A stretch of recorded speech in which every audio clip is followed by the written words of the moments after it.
सिंगरौली की धरा पे आप आए यहाँ पे, और आपकी गायकी कुछ अलग विधा से है, बॉलीवुड हॉलीवुड से हट के है और सूफियाना और अध्यात्म से जुड़ी है। तो मैं चाहूँगा कि थोड़ा सा कैसे आप मतलब कैसे मैनेज करते हैं मुंबई में रह के, और आध्यात्मिक और ये सूफियाना कैसे मैनेज करते हैं, क्या कहेंगे आप? जी, मैं एक्चुअली आया हूँ अध्यात्म से संगीत में।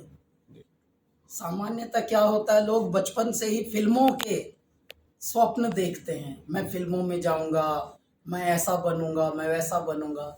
हमको पता भी नहीं था कि इस पृथ्वी पर कोई फिल्मी दुनिया भी है। हम ऐसे पले हैं जबकि हैं दिल्ली के, लेकिन हमारा लालन पालन जो हुआ वो गुरुकुल में हुआ। और गुरुकुल में रहने के साथ, गुरुओं की शरण में रहने के साथ, ऋषियों की शरण में रहने के साथ, हमारे तपस्वियों की शरण में रहने के साथ हमको बाहर की दुनिया का पता ही नहीं चला। तो हम सब लोग चकित हैं हमारी विधाओं से, हमारे शब्द चयन से, हमारे वक्तव्यों से। सब लोग चकित होते हैं, ये कहाँ से आए हैं, लग तो नहीं रहा इसी युग के हैं ये। तो वो इसीलिए लगता है, यदि आप फल लगा बीज जैसा बोया, जैसी संगत होती है मनुष्य की वैसी ही रंगत हो जाती है।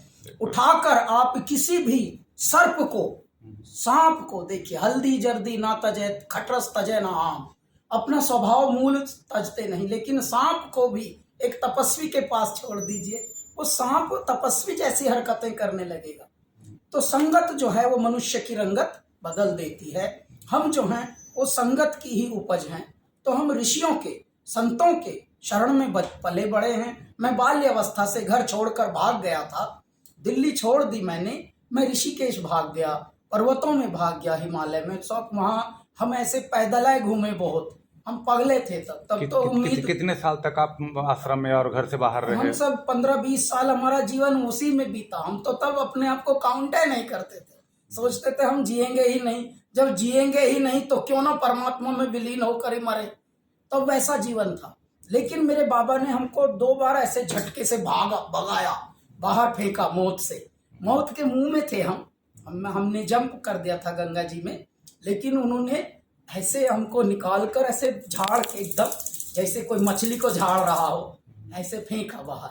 आज हम हैं, हम आप लोगों के कैलाश के हैं। तो आप मुंबई में रहते हैं, वहाँ की बड़ी चमक धमक की दुनिया रही है, तो आप ये अध्यात्म में और ये कैसे बैलेंसिंग कैसे करते हैं, क्योंकि वहाँ पे सब प्रोफेशनल लोग रहते हैं, तो कैसे मैनेज? हम शिव के अनुगामी हैं, और शिव के अनुगामी जो होंगे वो संतुलित होते हैं।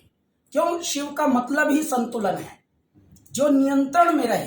देखिए 3 लोक कैसे अपनी अपनी जगह टिके हुए, वरना ऊपर से अंबर ना गिर जाए कभी भी। लेकिन मेरे महादेव ने तीनों को ऐसा संभाला हुआ। पाताल अपना रुका हुआ है नीचे, पाताल भी ऐसे उबल के नहीं आपके हमारे मुख पर आ रहे हैं कि भाई अचानक इतनी बड़ी जलप्रपात हो जाए कि पगलाए दें धरती को। तीनों को संतुलन है, यही है मेरे महादेव। और जो ये महादेव का मतलब नियंत्रण, जैसे मरा मरा मरा करने से राम बन जाते हैं, आप वशी वशी वशी वशी वशी वशी वशी वशी वशी ये हो जाता है।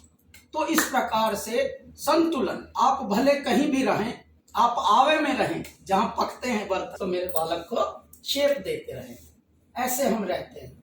आप रहिए कहीं भी,